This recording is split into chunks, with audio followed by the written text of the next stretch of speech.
Hare Krishna. Yes, Prabhu. Some question? We have a question from Krishna Pada Prabhu, Salt Lake City. We hear Srila Guru Maharaj say that the environment is not the problem, that we ourselves are the problem, and not to quarrel with the environment. But say when you are in a hot atmosphere and you are wearing too many layers, do you not take off some layers, move to a cooler spot, or make an adjustment to that environment? Could you speak about this according to the perspective of our spiritual life? Well, in the Bhagavad Gita,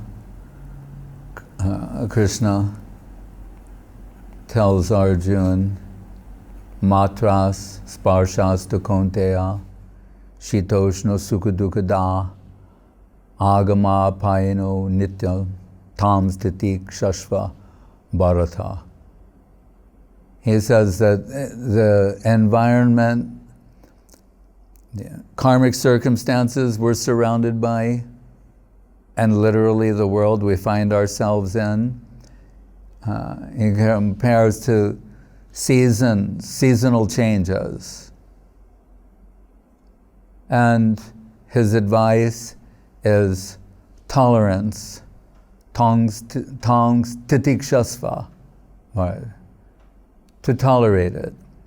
And as he says, Krishna Pada and the question that, so if necessary, you remove some layers or open an umbrella or put on more according to the circumstance. But that is not to blame the environment or the circumstances as the sole cause of your suffering. It's a superficial cause of suffering. But what is at the heart of the matter, the root of the matter, is something else, right? That has placed us in this circumstance, right?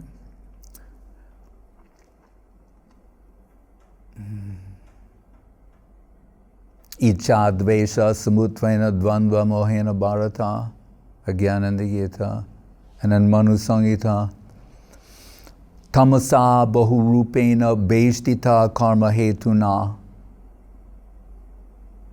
Manu says, all these different life forms you see, and as I've told, the body is the biological expression of the soul's delusion. And what is it based on? Vestita karma hetuna. He's saying, we're all dressed in our karma, right? Which is more to the point. Right? We have generated the circumstances that we find ourselves in. Even from a scientific point of view, for every action, there's an equal and opposite reaction. And when the subject of karma comes up in the Gita, Krishna to Arjuna, it's interesting to note that the first thing Krishna says to Arjuna, and I'm paraphrasing, is, it's complicated. Right? Or promise. The intricacies of karma are difficult to know. You know, it's complicated. Right? What does it say? Even the experts are bewildered. I forget the verse, but saying, in trying to understand the intricacies of karma, it's very complicated because you're in a situation as a human being where you're making real-time choices and that will have a future outcome, but you also have the results, the reactions of former actions in different stages of development and expression. Rupa Goswami discusses this, quoting the Padma Purana in the Bhakti Rasamrita Sindhu, and he said, some karmic reactions are in seed form. Some of them have sprouted, some have flowered, and some are bearing fruit. So they're in all different stages of expression, and in the midst of that, you're making real-time choices. Right? So Krishna tells Arjuna, it's complicated, but nonetheless, it is, if for every action there's an equal and opposite reaction, in that sense, it's warranted. We are responsible for the karmic circumstances that we find ourselves in. So, the message of the Gita, as he alludes to, Guru Maharaj saying, not to quarrel with the environment, but as the aphorism is there, or the cliche, healer, heal thyself. Make an inner adjustment. But if we want to pursue this line of thought deeper than the pages of the Bhagavatam, there, the Brahma Stuti, the prayers of Brahma, Tattenu Kampam Susamikshamano Bunjane Vatmakritam Ripakam. Where he says, Susamiksha is the word that is used. Samiksha means to analyze. Right? But susamiksha means very, like to scrutinize, to analyze very, acutely, to take it to another level. Tattenu kampam susamikshamanu. So, in Guru Maharaj's words, he's saying, so these karmic circumstances that you find yourself in, that footnote we've generated, but they're not to your liking, or we're suffering. Right. Is it meant to take you down, to undo you? Or is there some way to interpret this in a positive light? So here, Guru Maharaj says, the devotee, one with more advanced spiritual vision, with greater depth, seeing beyond the superficial aspect of any circumstance or situation, be able to see deeper. He said, we'll see the friendly hand of Krishna in the background. Like the test. We know teachers, they do a flash quiz, pop quiz. It goes by various names. Unannounced, they decide to test the students. Why? Because the teacher may have the impression that they're only feigning comprehension. So to see where they're at as a whole in terms of imbibing the teachings, an unannounced pop quiz is given. They say, now close the books, and here comes this test. And it's usually met with groans or some irritation or annoyance. But why is the teacher doing this? Someone might think like, our teacher is very mean. He's not a nice teacher, not a good teacher. Right. But really, is that the case? Or is it that the teacher is really doing a service to the students by this test coming, being given, will allow them to identify upon the things that they do not comprehend properly, to give that their focus, their attention. It'll be revealed through testing. right? Where the flaws are, where one needs to develop. So, the greater the depth of devotional vision, the more favorable the interpretation of the circumstances. So we hear of Queen Kunti, Vipadak, Shantutat, Shashvat, Tatra Tatra, Jagad Guru, Bhavato Darshanam Yatshad Apunar Bhava Darshanam.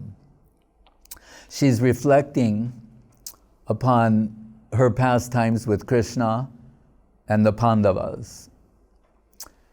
And we know the Pandavas repeatedly were put into very dangerous situations, life-threatening situations. And the point of emphasis from her is that upon reflection, she realizes those were the times of the greatest intensity of her focus, remembrance, dependence, taking shelter, and that other times when things were seemingly fine and going on normally, that there was a tendency to be distracted from that which is substantial, right? To become forgetful or complacent. So she's so advanced that she comes to the conclusion, he's saying, Vipadak Tatra Tatra Jagadu Bhavato Darshanam Yatshad Apunar Bhava Darshanam.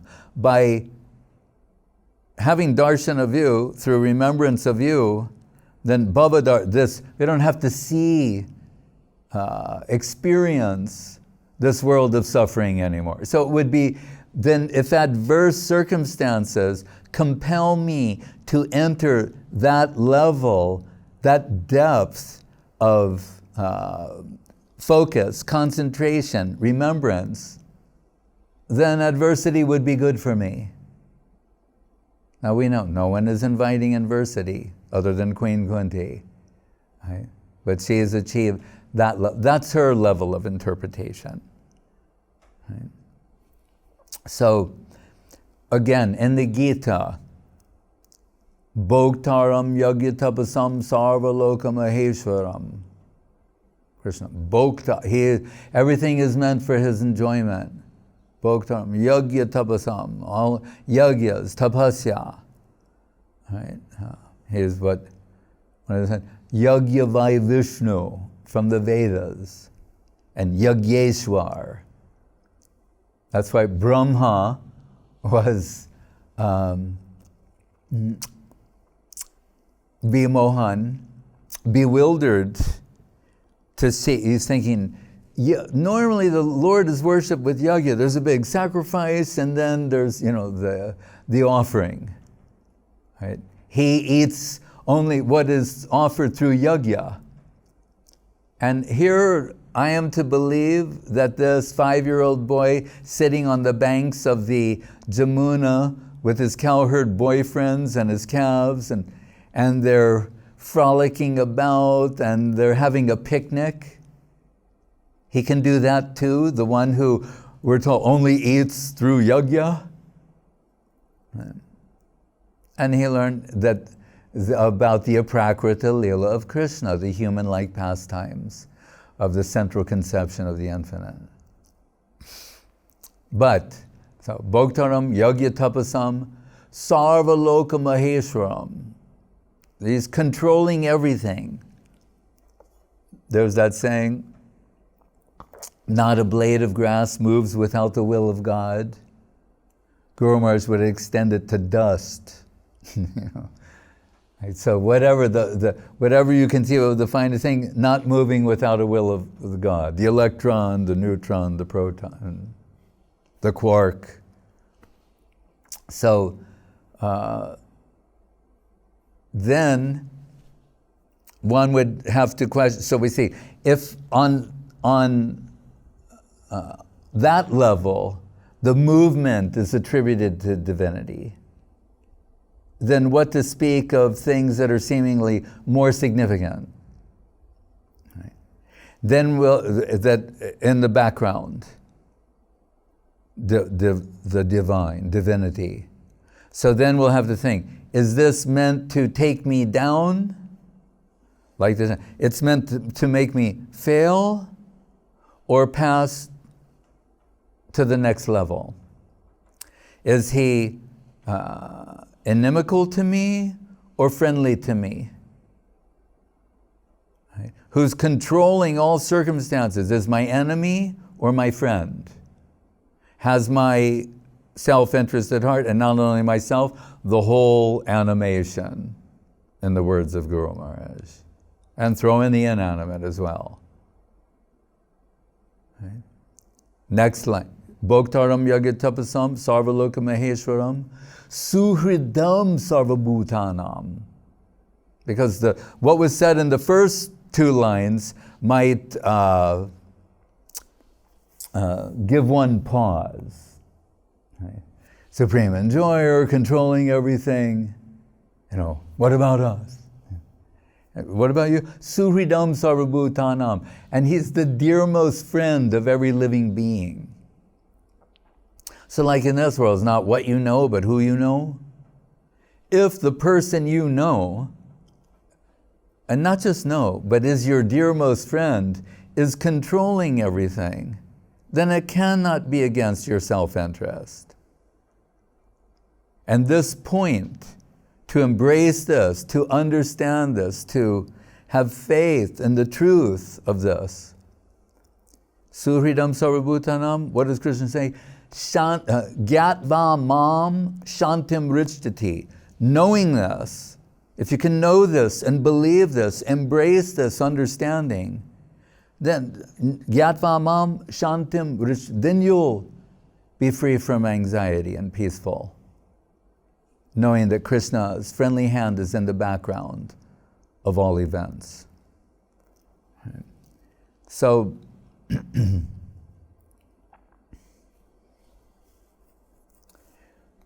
we're living in the world of mortality. Right?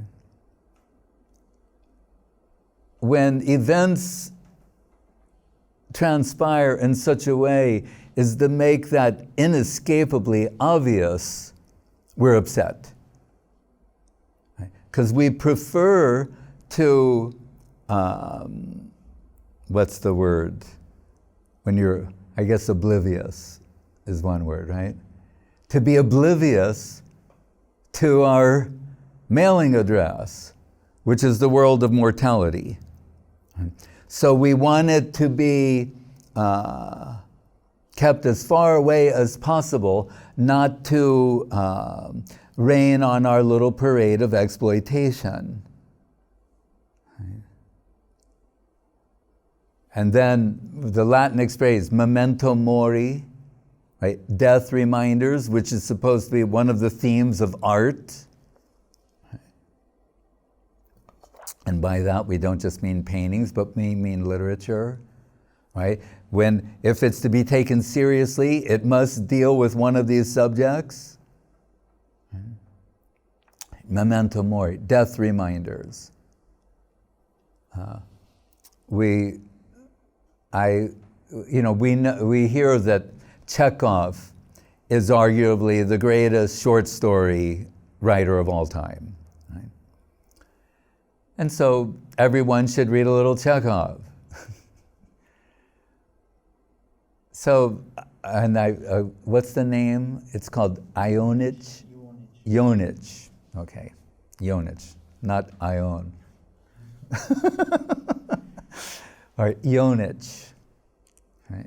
I still think he could have chose a better title for it, but I'm not Chekhov. But in this story, just to give you an example, I thought, well, if he's supposed to be this great writer, and short stories is supposed to be the hardest kind of story to write because it can have nothing unnecessary can be introduced there. So what is this story about? And if it's consistent with the themes of great literature, then memento mori could definitely be one of the themes. And in a nutshell, a man at a party in Petersburg is obsessed with a girl who's like musician, dancer, singer. She's much younger than him, but he is enamored. Right? And she's not unaware of that. So before the party ends, she passes a note to him saying, "Meet me in the cemetery at midnight." Right? So when he goes home, he still has, his intelligence is still operating at this point. And he's thinking, I'm not such a fool. This girl is just toying with me. Meet me in the graveyard, the cemetery at midnight. I'm not that kind of a foolish man. You know, that's how he was thinking around 10:30. Right?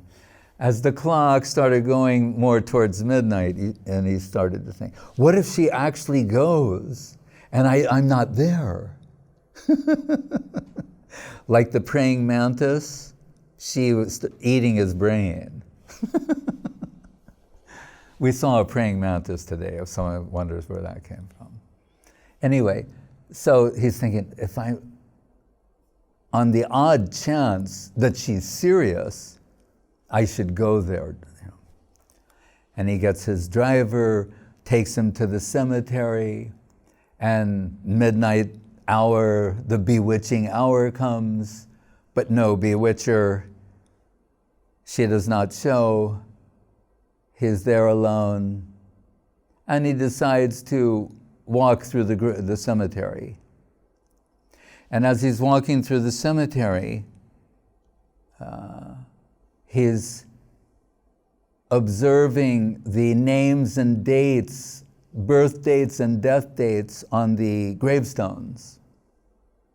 And it occurs to him that they were young men, women like he and that girl. They also had hopes, aspirations, loves, plans.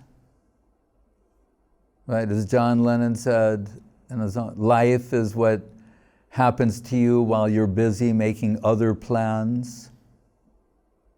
3 months ago, people were busy making other plans. Then all their plans came to an end. Just like everyone who has survived, they're full of plans, hopes, conventional aspirations. Not unlike anyone else, not a particular class of people, not unlike anyone else. And then all of those plans finished, because this is the world of mortality.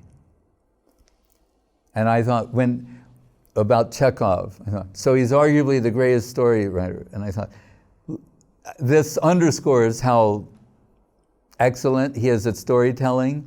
He's telling you a story, in essence, setting up something that doesn't happen. A lesser writer would think about what happens. He's so masterful, he's telling you something where what you anticipate will happen does not happen. The girl doesn't come. You think, so what kind of a story is that? It's a better story because of her not showing that leads him on this tour of the cemetery, of the graveyard. And he realizes, as the verse Guru Maharaj liked to quote from Gray's elegy, Gurudev liked it so much as well, the boast of heraldry, the pomp of power, all that beauty, all that wealth e'er gave, awaits alike the inevitable hour, the paths of glory lead but to the grave. So he dealt with that issue. That's why it's considered to be art. It's not something we should run away from, but we should confront. Right? Shakespeare, right?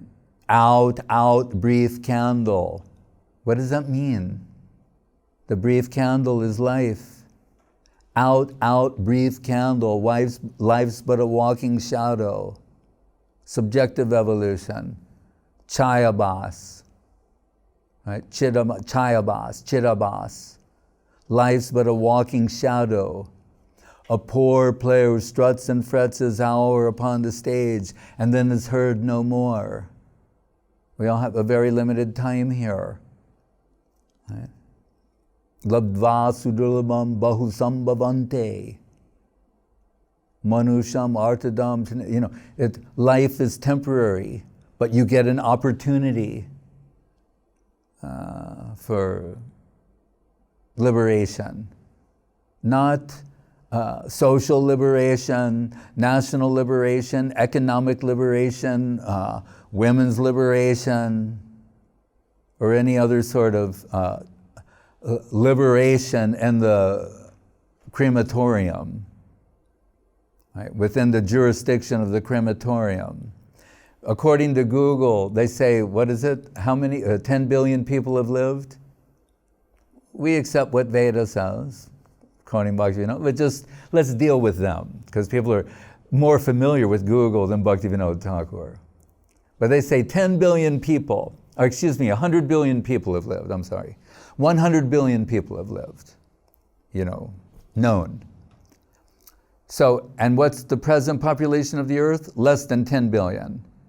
So let's just deal in round numbers. So 90 billion have come and gone.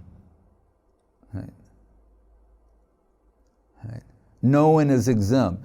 A poor player who struts and frets his hour upon the stage. 90 billion players strut and fretted, their hour upon the stage and are heard no more. Right? Unless you were infamous, mainly. The way to have your name and fame exist for a long time in history is more or less to be infamous, to do something really horrible to the rest of all the other people. That'll be remembered. Right? It is a tale, told by an idiot, full of sound and fury, signifying nothing. We know when, Gandharvas, the dancers and singers on Brahmaloka, Brahma's watch, and from a lower planet, someone came to approach Brahma for some relief in their planetary system, and they were told, when the dancers, singers finish, 15 minutes, then you can meet with Brahma. Oh, okay, well, let's watch the show. Wonderful, nice singing, beautiful dancing.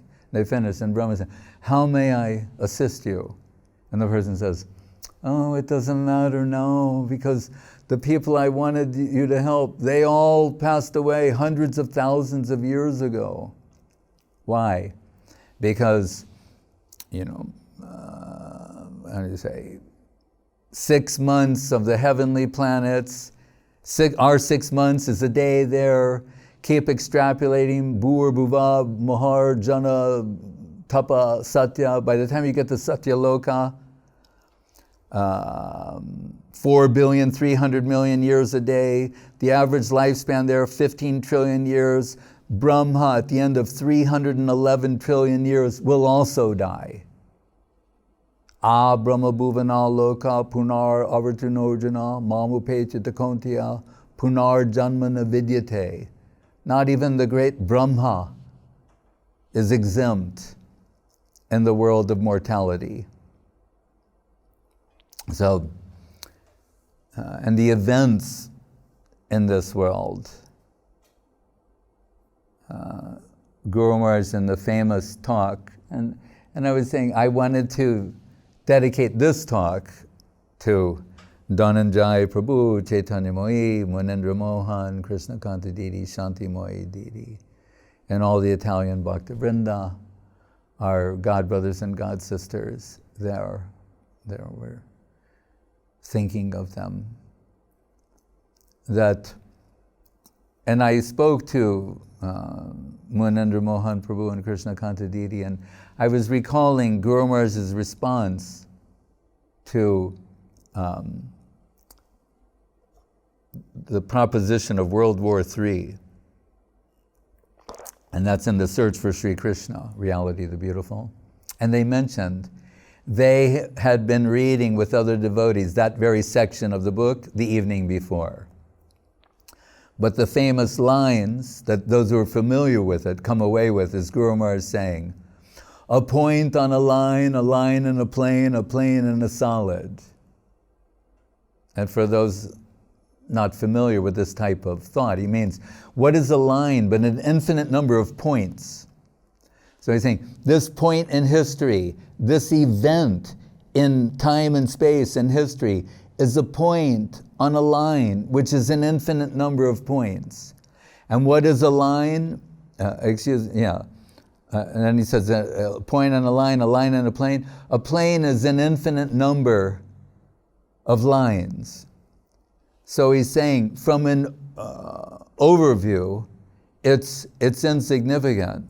It doesn't mean our hearts aren't breaking, that people are not suffering, that we're not lamenting the loss of loved ones.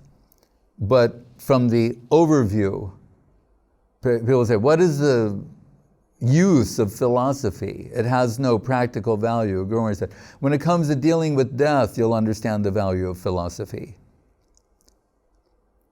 So from a philosophical point of view,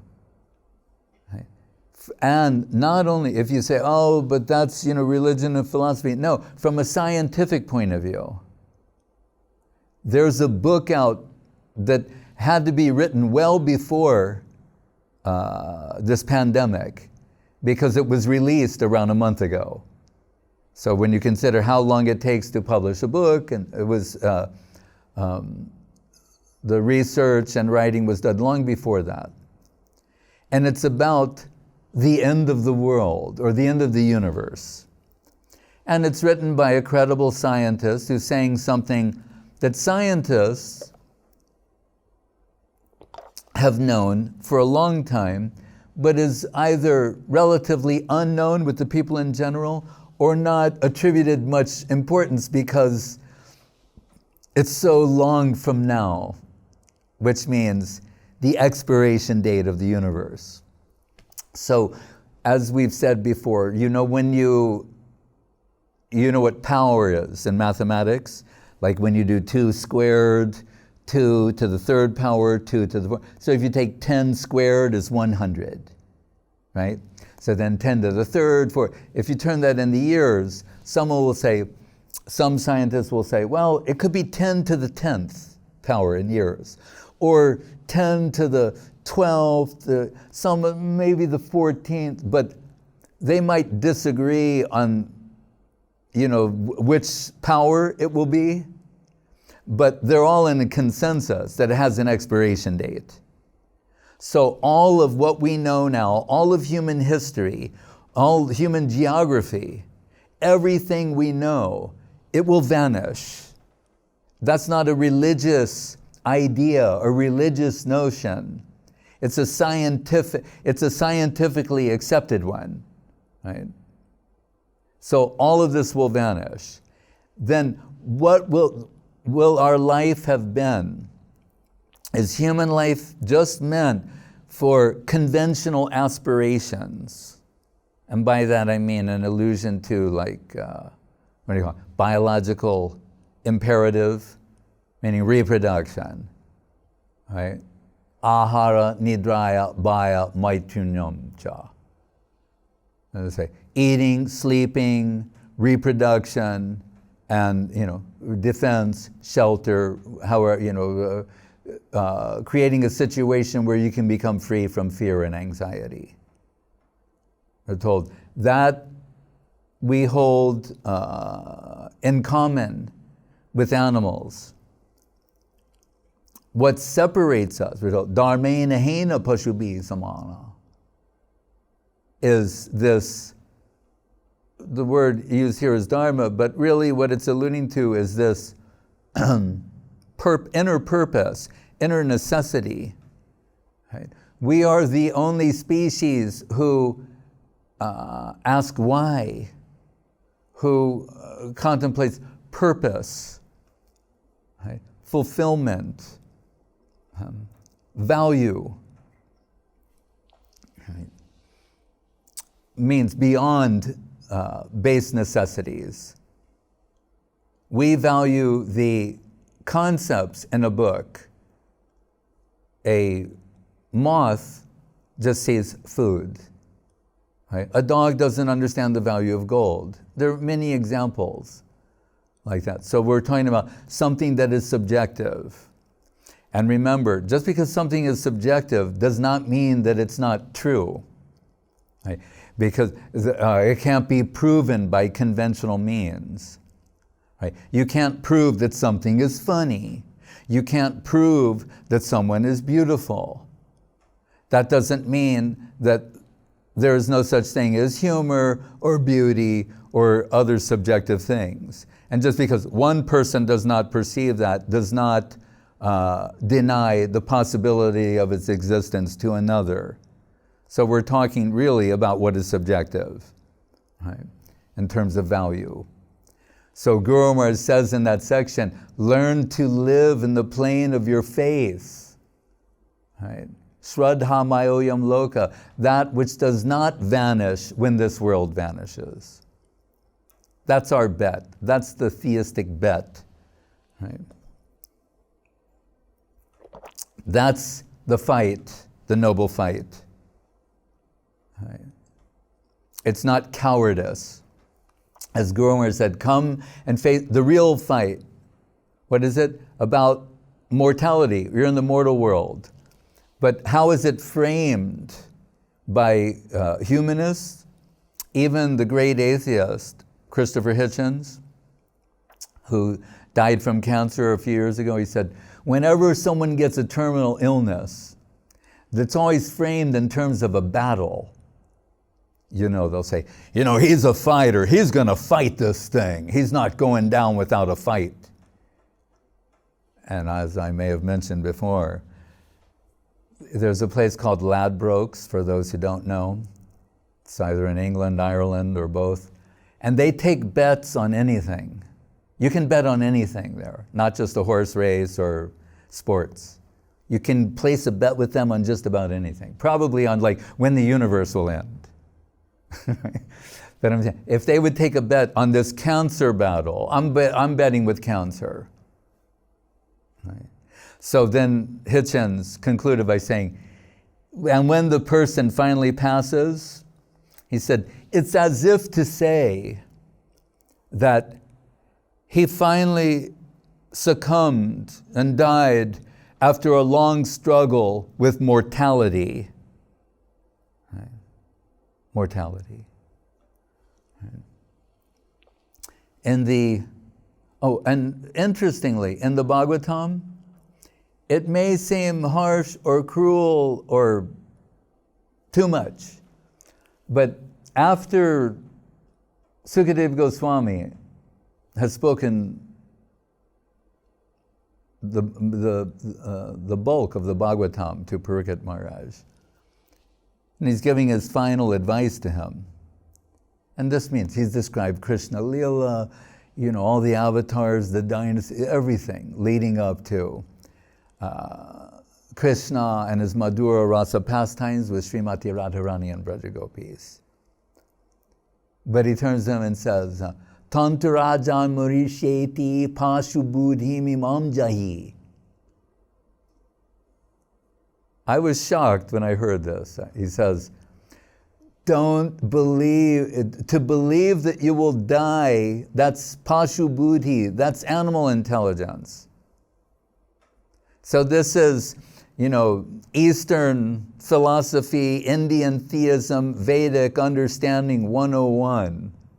Right? That you're not the material body, that Prabhupada spent, 10 years hammering. You're the Atma Gyan of the second chapter of Bhagavad Gita. After all of this instruction, Sukadeva turns to Parikshit Maharaj and says, don't be afraid to die. That's animal consciousness. And we say, well, that's very easy to say. It is. It's easy to say. To realize is another thing. My responsibility is to be a medium for what is said there. I don't mean to imply that I have no such fear. But in the pages of the Bhagavatam, it's called Pashu Buddhi, that fear. Remember, Janma Mrityu Jara Vyadi. Bhagavad Gita, Dukkha Doshanu Darshanam. Krishna saying, you want to understand the world? This is what it is. It's a place of suffering. What are the basic types of suffering? Janma, birth, death, old age, disease. Right? This happened 100 years ago in 1918. Somehow we think it won't happen again, or it won't happen to us. Right? We won't be in those numbers, in the statistics. When Yudhisthira Maharaj is having his conversation with Yamaraj, and I thought as a side point that, if you were talking to the Lord of Death, you'd really want to ask him things. But what's surprising is he's asking Yudhisthira Maharaj questions. It's Yamaraj. Anyway, and because as much as we're interested to know about the world of death, we can understand thematically, he's interested to understand about the world of the living. And says to him, what's the most astonishing thing about the world of the living? And what does Yudhisthira Maharaj say? Ahani bhutani gachantiya jamalayam shesha staram icchanti kim ascharja atak param. Ascharja means incredible, astonishing. He's saying, I can't think of anything that is more astonishing than this. That according to Google, 90 billion people have died. And that's just human beings, and all the other living beings around them, we're discovering, fossils every day. Right? So how much death there's been up to this point of human beings and other species and everything imaginable or unimaginable. And we know, statistically, scientifically, it's not some wacky religious idea that we all must die, right? They'll say, no, the Google guys say that they're going to download all the knowledge in robots, and then the machine learning, they'll figure out how we can scan copies of ourselves and then make a backup, and download yourself into a robot made out of diamonds, and then you can live forever.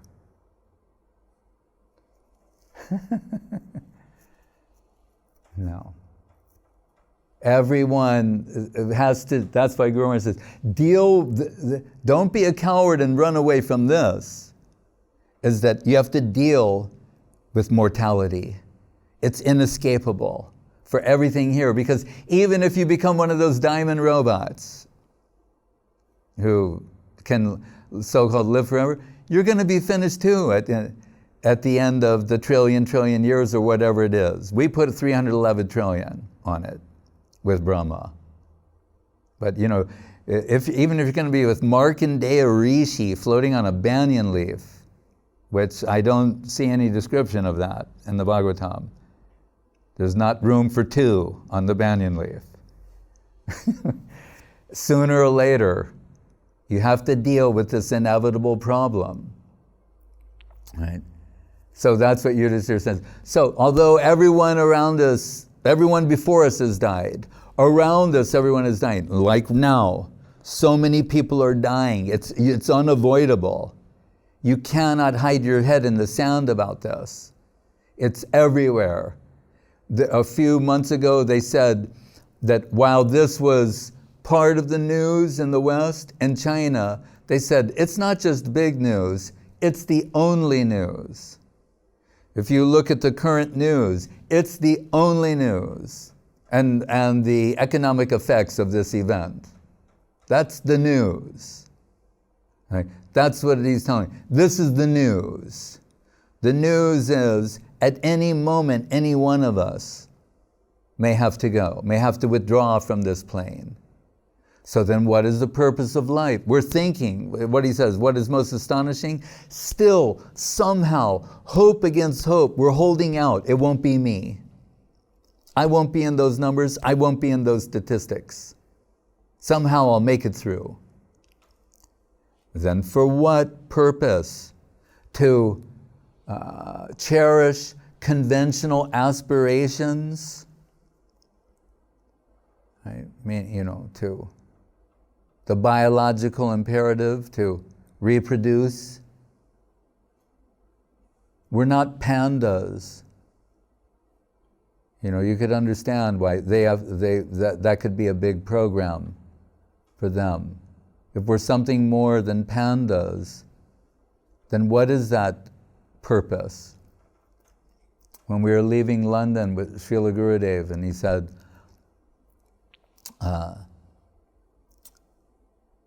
as his servitors were preparing the luggage for the flight, and Gurudev turned to me and said, Maharaj, you cannot imagine how happy I was in my village life. And I thought, that's really unusual. Usually, people who are in connection with Krishna consciousness will tell you how miserable they had become. And that led them to take shelter of the Krishna consciousness movement. But Srila Govinda Maharaj is saying, I was so happy. I loved everyone, everyone loved me, all the people. He said, the birds, the animals, the trees. He said, even the rickshaw-wallas. With some sort of gradation there. I don't know if that's in the Padma Purana or not. But and he said, and then Guru Maharaj's representatives came from Chaitanya Saraswat Mat preaching in his village, and he said, and the lead preacher told him, your father will die, your mother will die, this whole world will vanish. Then what will you do? Your father is nothing, your mother is nothing, this world is nothing, it will all vanish. Then what? And Gurudev introduced that by saying, and he came talking this nonsense. Mother is nothing, father is nothing, world is nothing, it will all vanish. And he said, but it struck a sympathetic chord in my heart, and I could not deny its truth, the validity. So,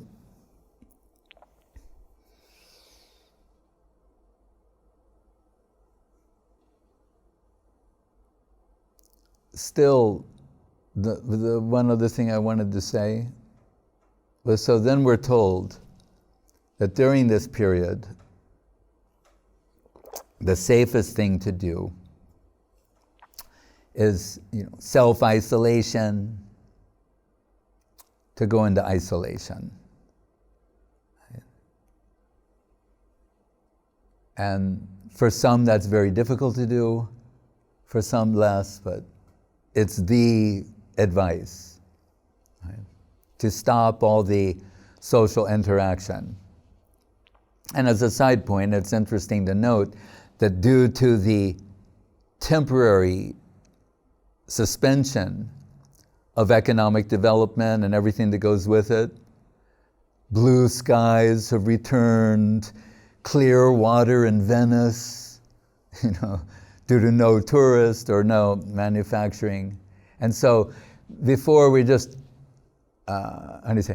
go back to business as usual, maybe some adjustments should be made. But, look at that blue sky and think about it. If there's some adjustment you can make. Look at that clear water. That's a side point. But dealing with the principle of isolation, and I was telling Krishna, Kanta, Didi, and Munendra that one time when I was living in Europe, there was some discrepancy with my international driver's license. I was going from Austria to Germany, And it was that German precision,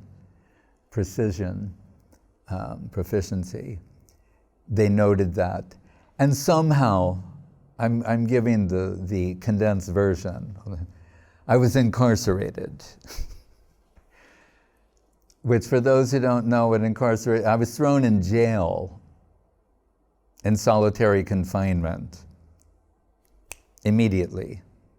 And I was presented to a judge, and through a German interpreter, the lady told me with a smile on her face, she said, "This matter should be resolved in 3 weeks."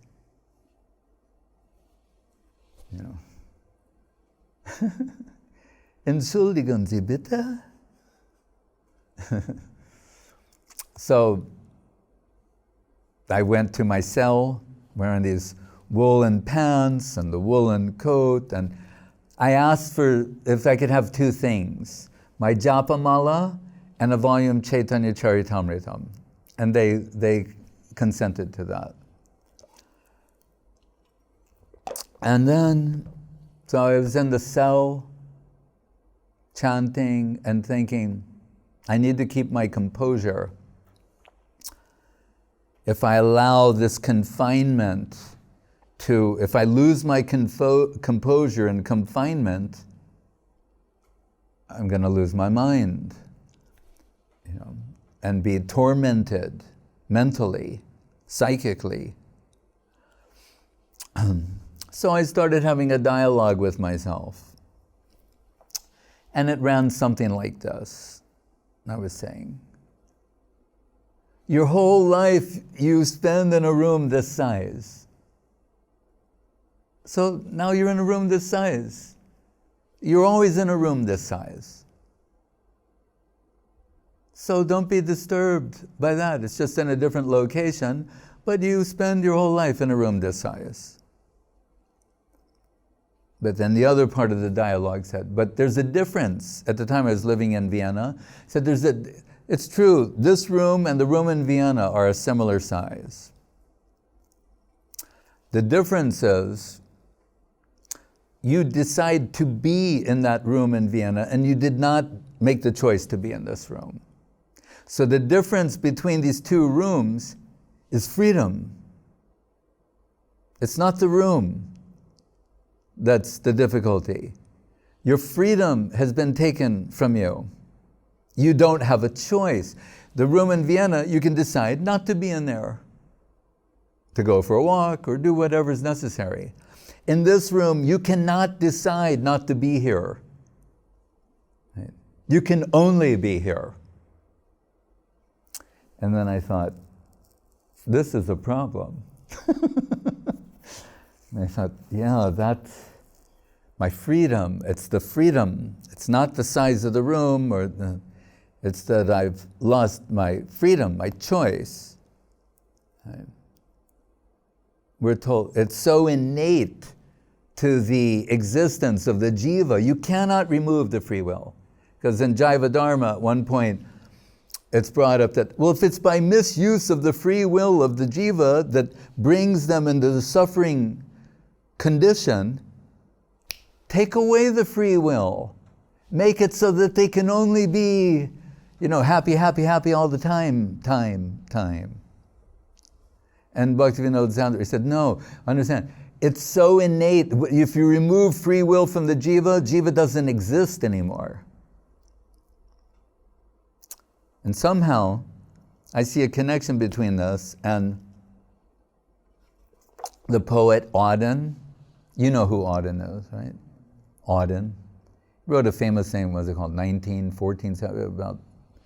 Anyway, he has a line that, and I'm not saying Auden would agree with me, but I told you, Cryon at under the screen, bottom of the screen, saying, I reserve the right to appropriate anything I've ever heard anyone say to promote Krishna conception. The Cryon at the bottom of the screen. So he said, we are composed of eros and dust. And then I thought, yes. But it's not the dust. Let go of the dust part. That's the part that can finish. The eros part is permanent. It will live on. There must be a domain where that aspect can be expressed. And that's only dealt with in Krishna conception.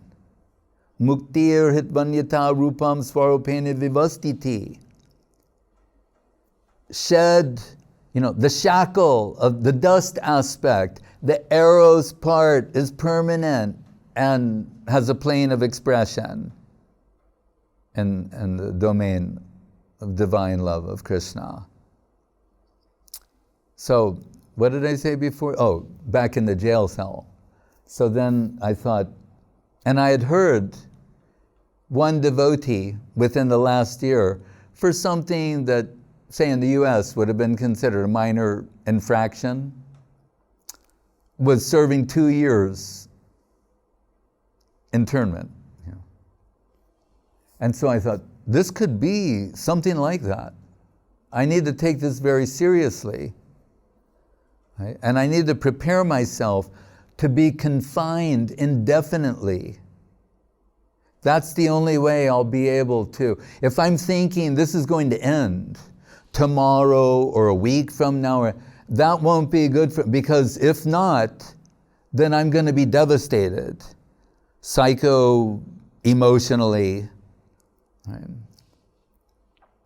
So I thought, I need to prepare myself that it could be indefinite confinement. And when I'm okay with that, then I can proceed. It should be nothing less than that. Right? But I thought, how to get to that point? Now I understand what I need to do. How will I get there? Right? So I chanted as much as I could, and then I remembered, I have my Chaitanya Charitamritam. So, and it turns out, it was Sanatan Shiksha, Mahaprabhu's instructions in the Sanatan Goswami, which you may remember begins with Sanatan Goswami in jail. Right? And while he's in jail, he gets a letter from Rupa Goswami.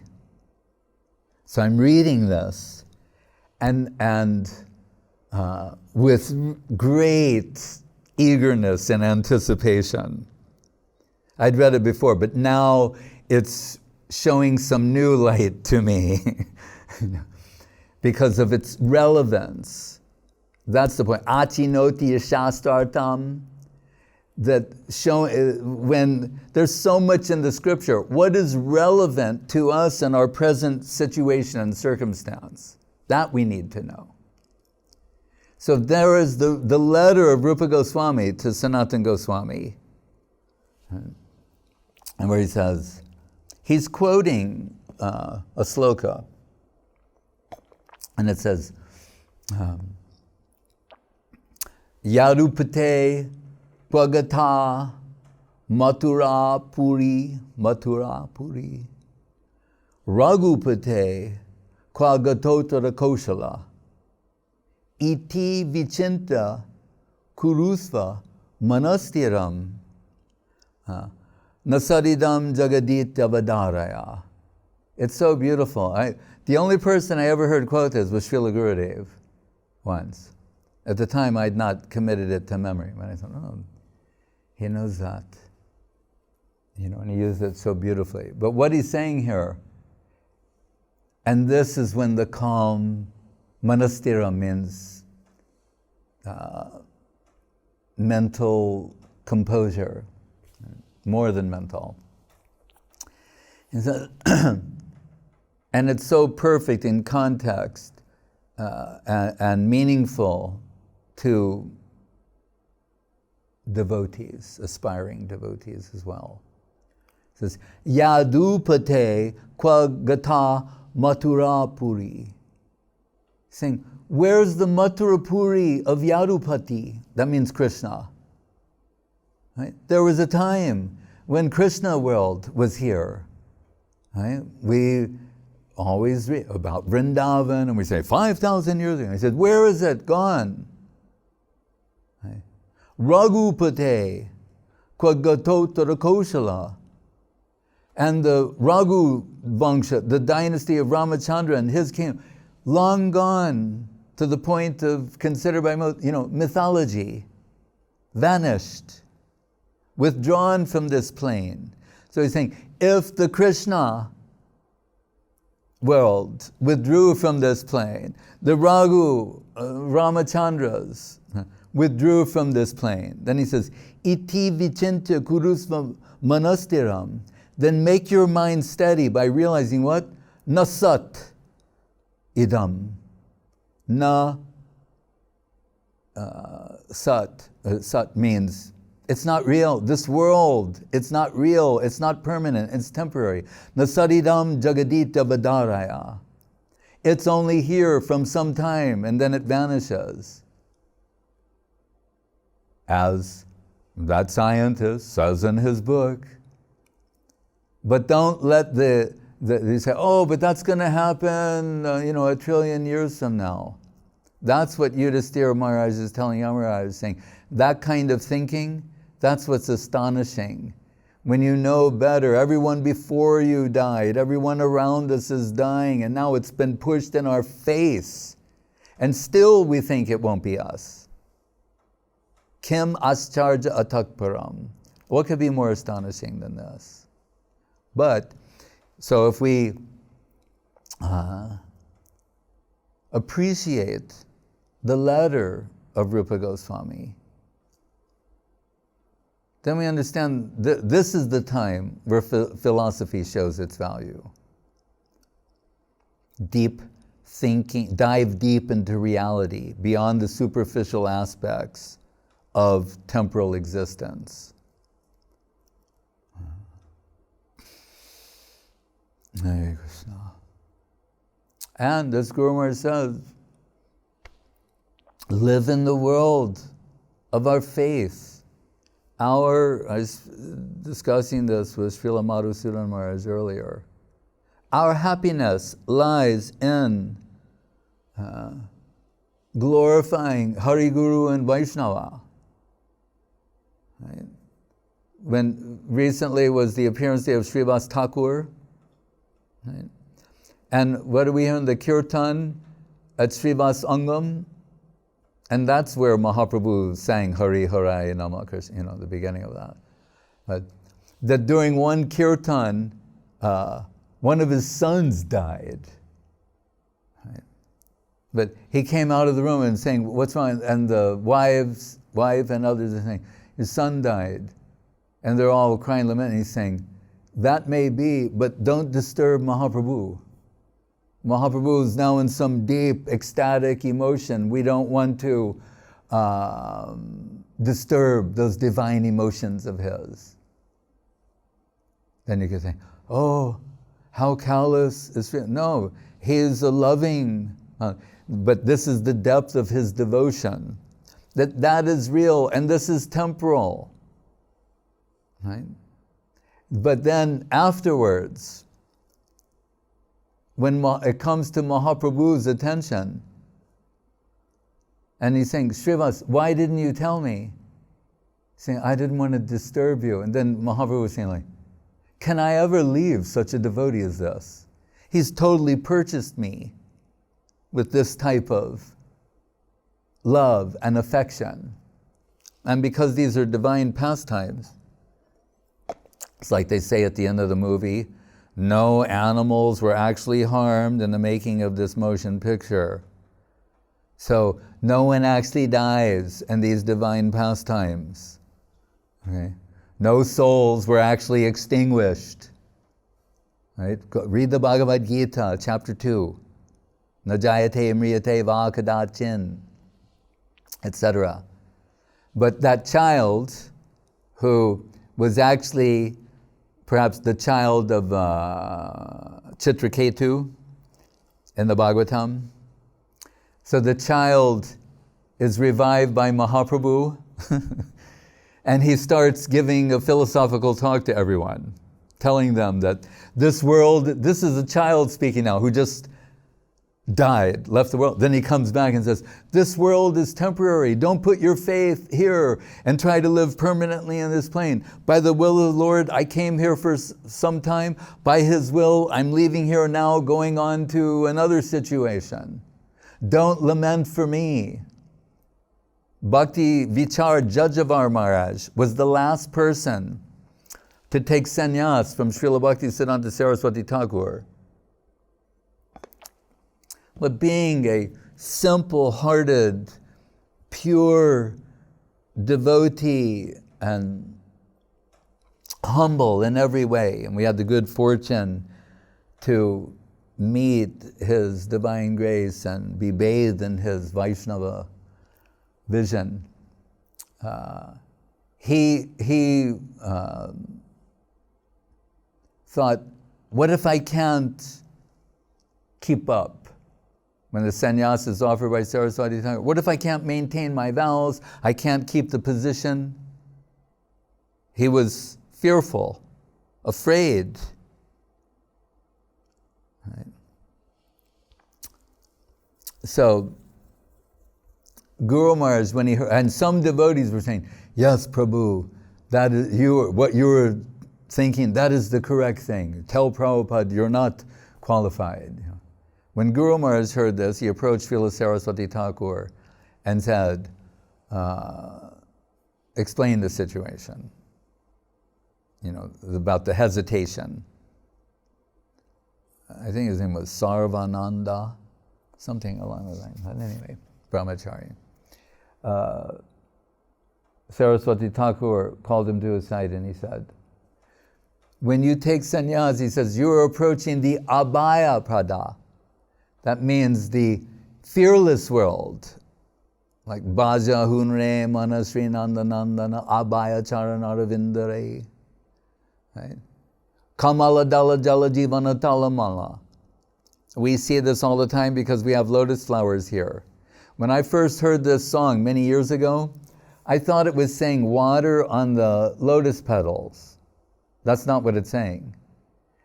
Because there's the lotus flower. That's another story. So many things are said about the lotus. This is talking about the leaf, the green leaf beneath the lotus flower. And if you'll see a bead of water pooling on there, and they look like mirrors, actually, if you look at them closely.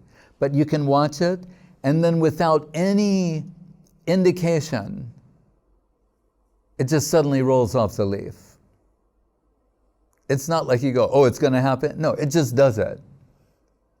And that's what he's saying. Kamala dala jala jivana talamala. This life is like that water on the leaf of a lotus flower. It can finish at any moment. So Saraswati Thakur told Jajavar Maharaj, this is the world you should be afraid of.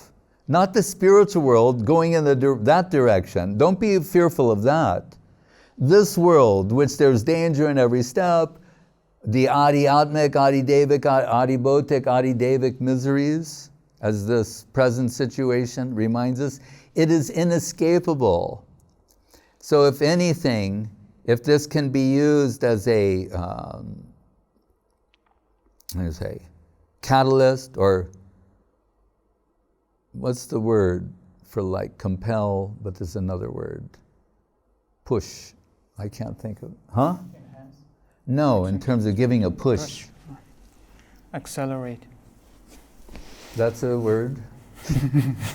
There's another word I'm looking for, like prachodita. Prachodati.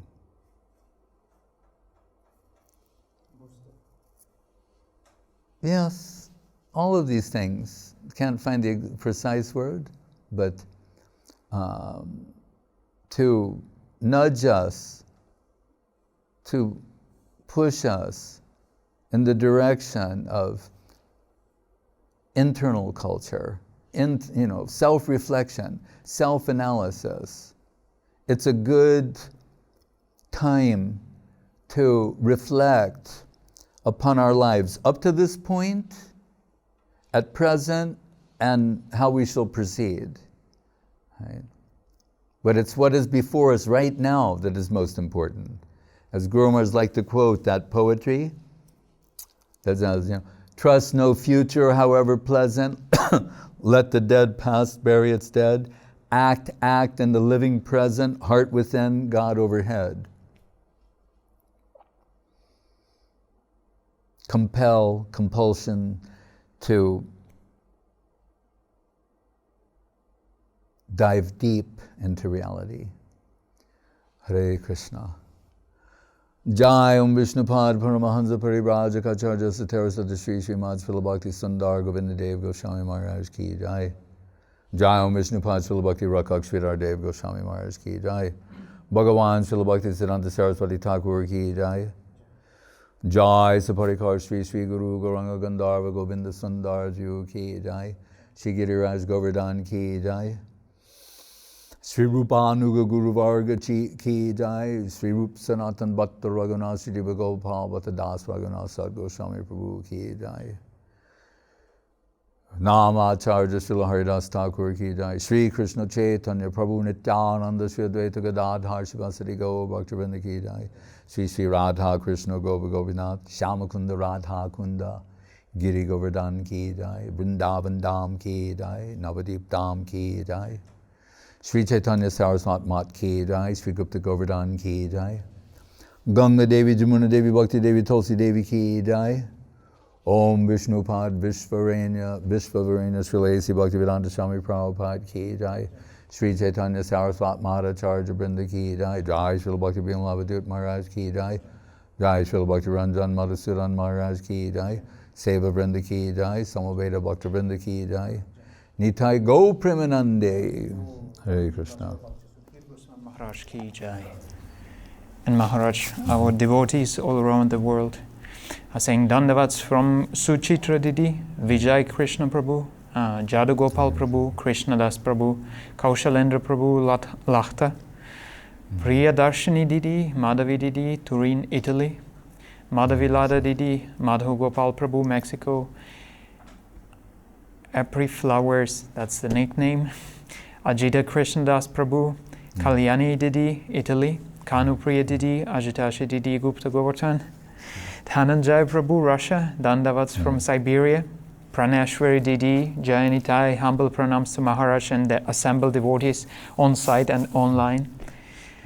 Grish Nagaraja, Dandavat pranams to Srila Maharaj and all the devotees.